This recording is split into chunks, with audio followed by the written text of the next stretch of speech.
Attention, fragile humans. The following episode contains explicit discussions of deeply unsettling, mind-shattering topics, including but not limited to clowns, holes, mannequins, the ocean, escalators, public restrooms, things that look human but aren't quite human, things that don't look human but maybe could be human, the irrational fear that someone is standing behind you right now, the uncanny sensation that you're forgetting something important, and the general concept of existence. If any of these topics disturb you, I strongly advise you to, oh, wait, you're still here? Interesting. Let's begin.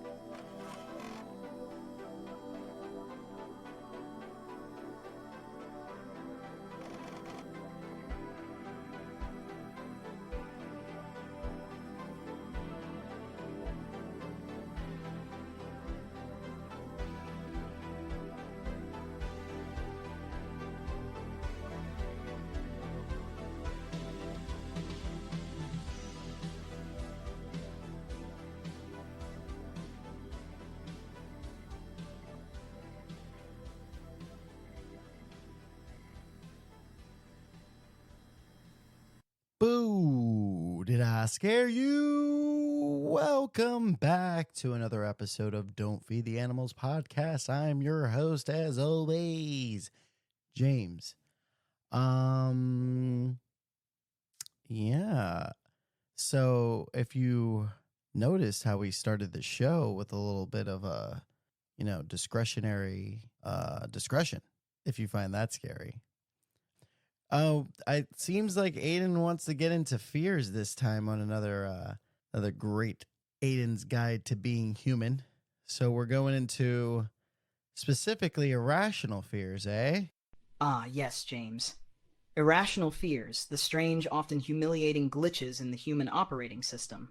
You pride yourselves on being the dominant species, yet a single misplaced doll in a dimly lit room can send your brains into full system panic.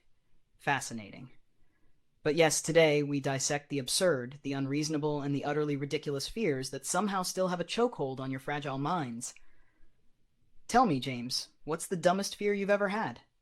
And be honest. No hiding behind bravado. No bravado here. Don't you worry, Aiden.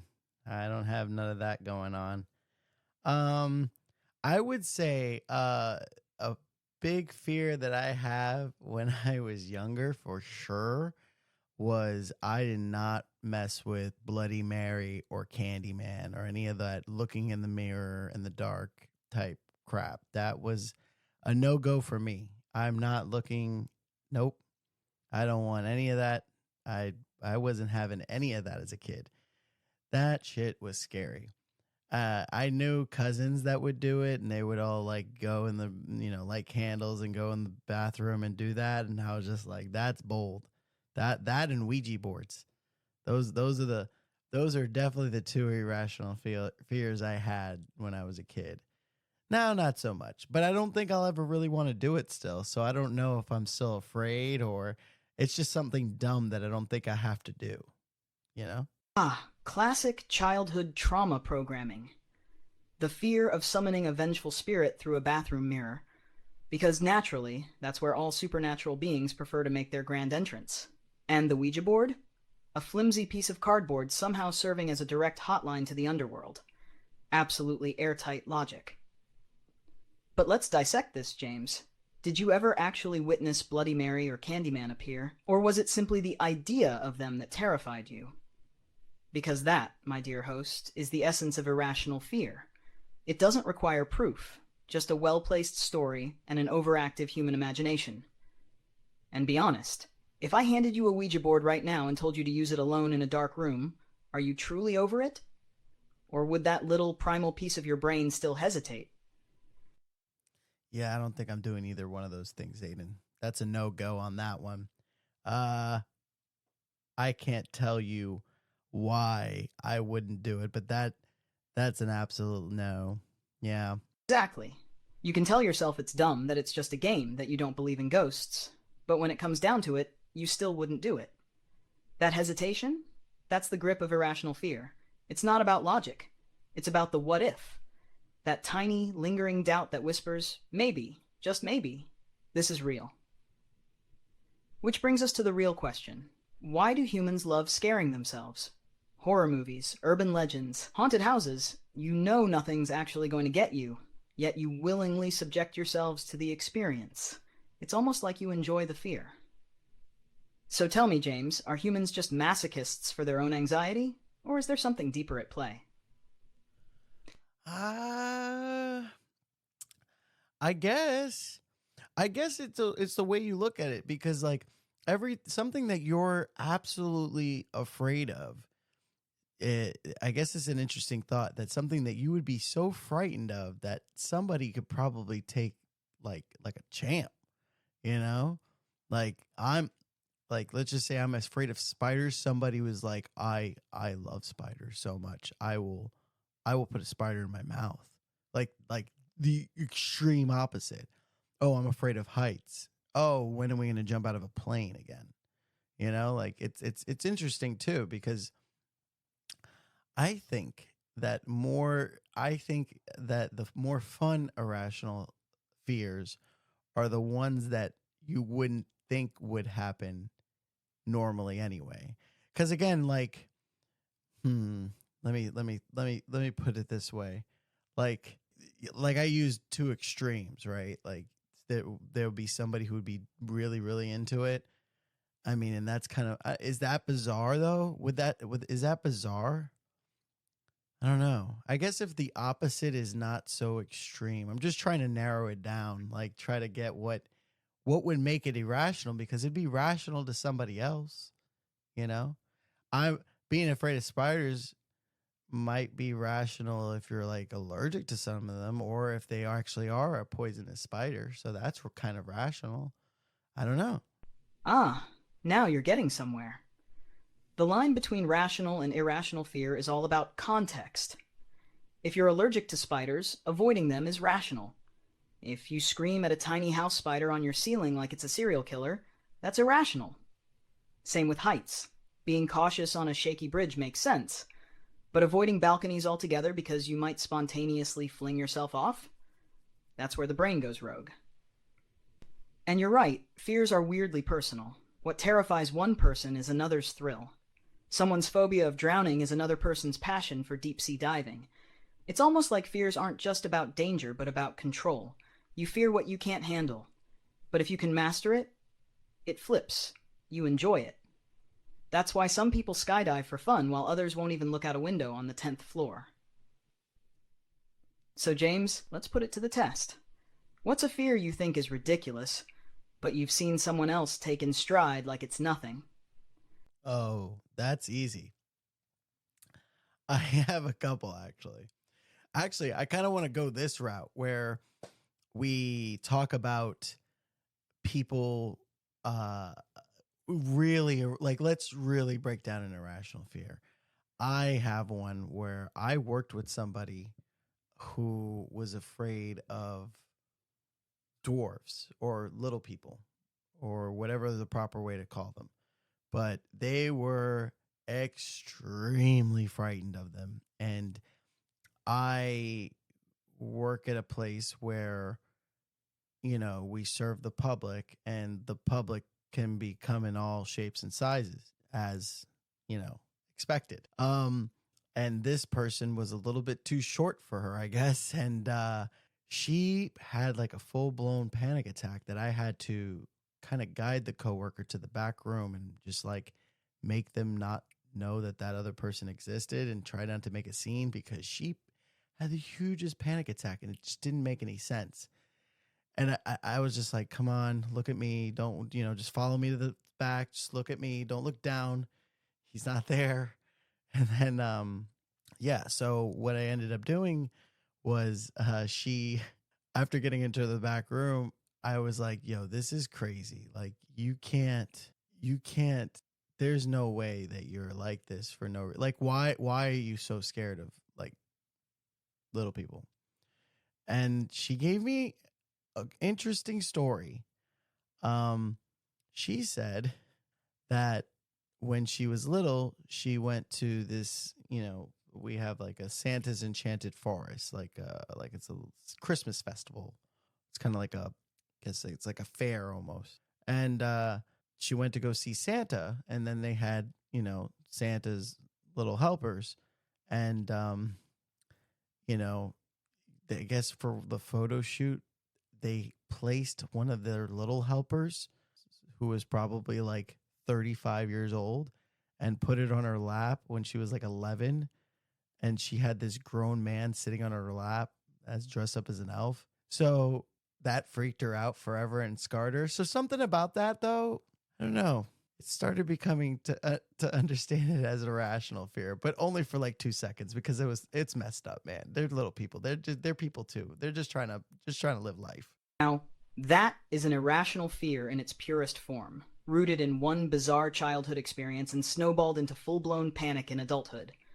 A grown man dressed as an elf sitting on an 11-year-old's lap? That's objectively unsettling. I can almost see the psychological wires crossing in her brain. Fear, confusion, trauma, and suddenly, every little person is triggering that same deep-seated panic response. But here's where it gets wild. Most irrational fears are just bad first impressions gone viral in your brain. The first time you associate something with fear, it buries itself deep, and suddenly it's not just a weird Santa helper moment. It's a threat every time she sees someone under a certain height. The logic is non-existent, but the brain doesn't care. It learned once that this equals terror, and now it's in permanent fight-or-flight mode. But here's what gets me. At what point do you realize your fear makes no sense and just choose to live with it anyway? Because your coworker clearly knows that little people aren't inherently scary, yet her body refuses to accept that fact. So James, do you think people actually want to outgrow their irrational fears? Or do they kind of like holding on to them, even if they know they're ridiculous? I can say for me, I know that I have a lot of ridiculous fears. Like I have a fear of flying, but that's something I got to get over real soon. You know what I mean? Like I'm planning on getting over it this year, because I've been on a plane, but I have not, been on a plane since I was young.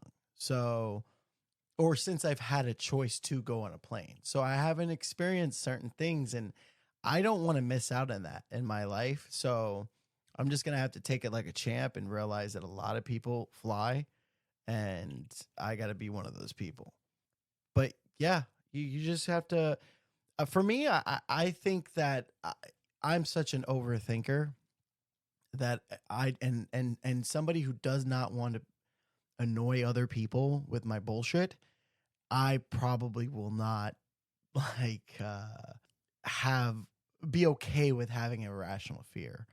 So there's, especially when it comes to experiencing life. So if it's like something that I don't give a crap about, that's understandable. Like I don't want to spelunk in my life.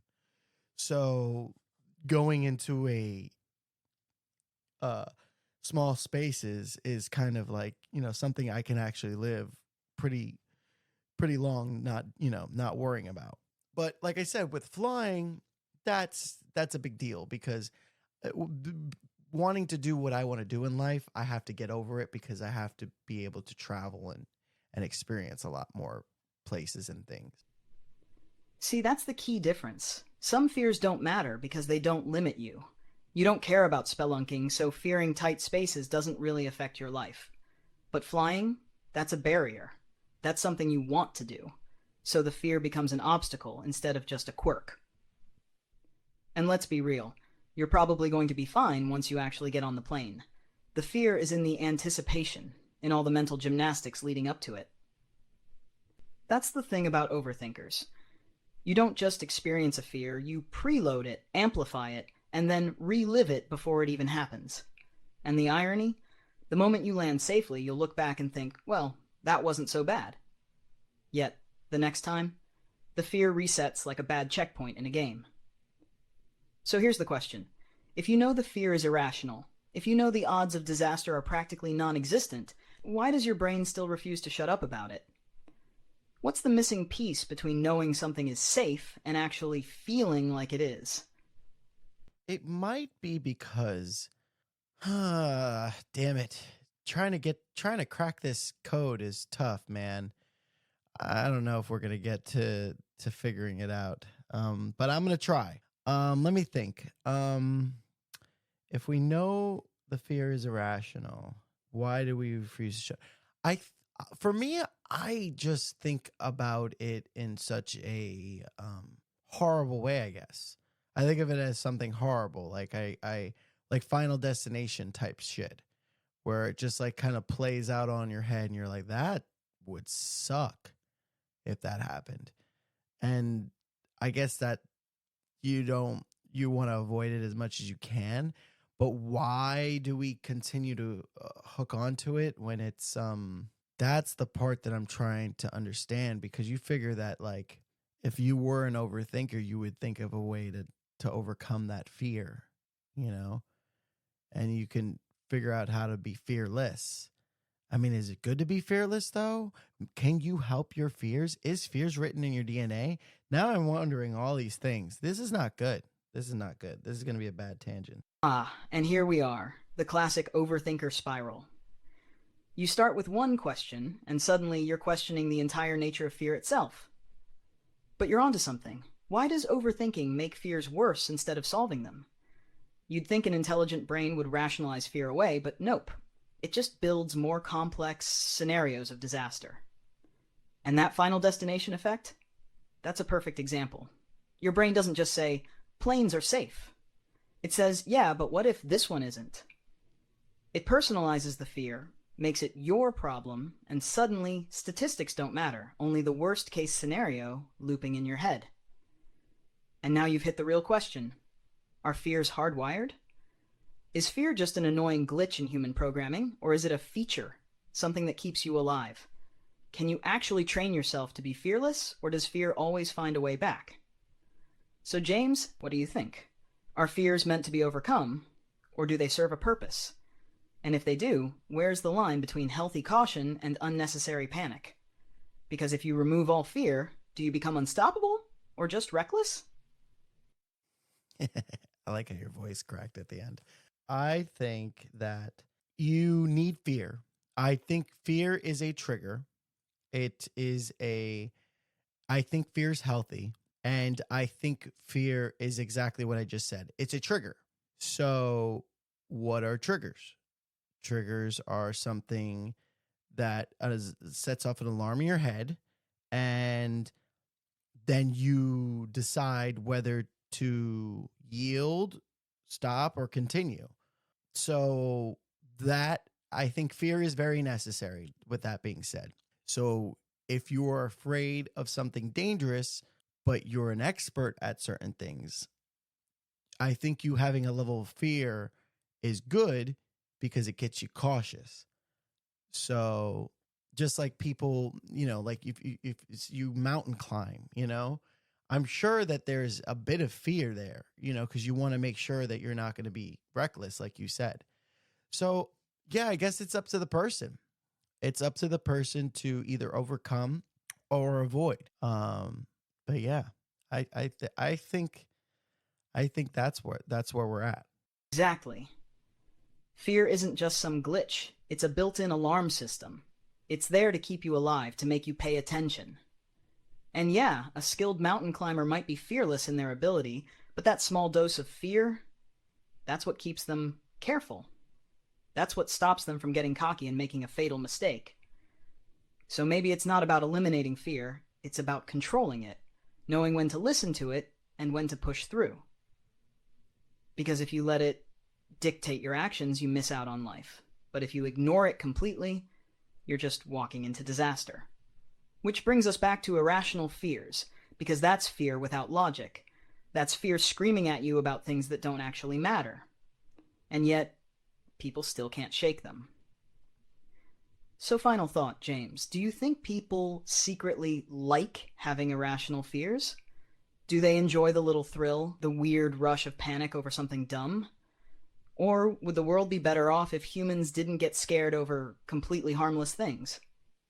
Yes, I definitely think that people do um like having irrational fears. Like, serial killers coming out of potholes or, stuff like that, weird stuff. But I definitely think people do enjoy the thrill of fear with some aspects, because I think there's different types of alarms that bring fear.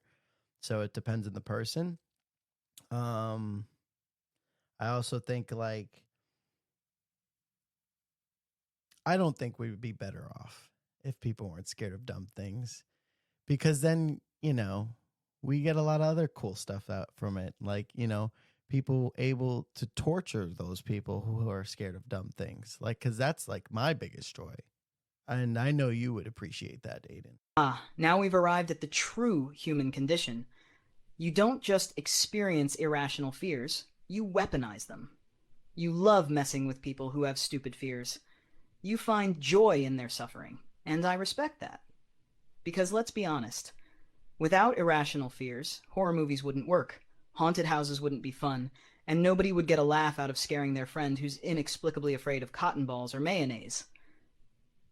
Fear isn't just survival, it's entertainment.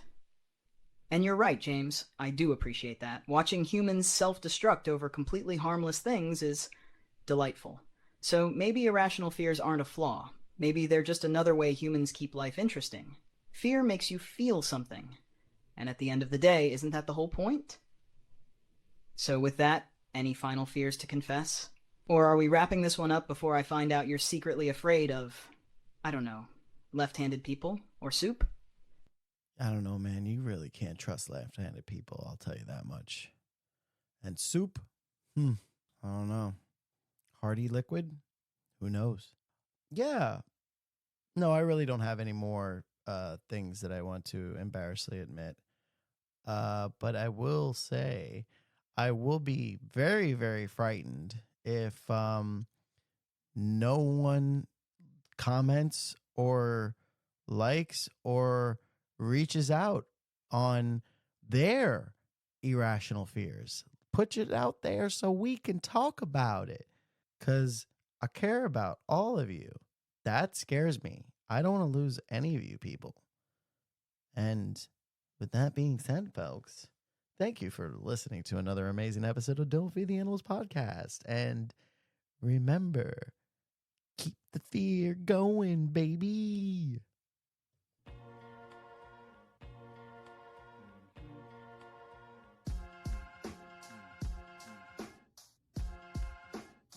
Don't feed the animals, signs all around. We talk a lot of junk, yeah, you vibing with us now. Build something from the ground up, yeah, we like to clown. Talk about some real stuff, yeah, something profound. It's a pleasure that you're hearing us, wouldn't mess around. It's a topic of discussion worth talking, that we bust it, put a nail in the coffin. If you love it, then you love it. If you don't mean nothing, still bring it to the public.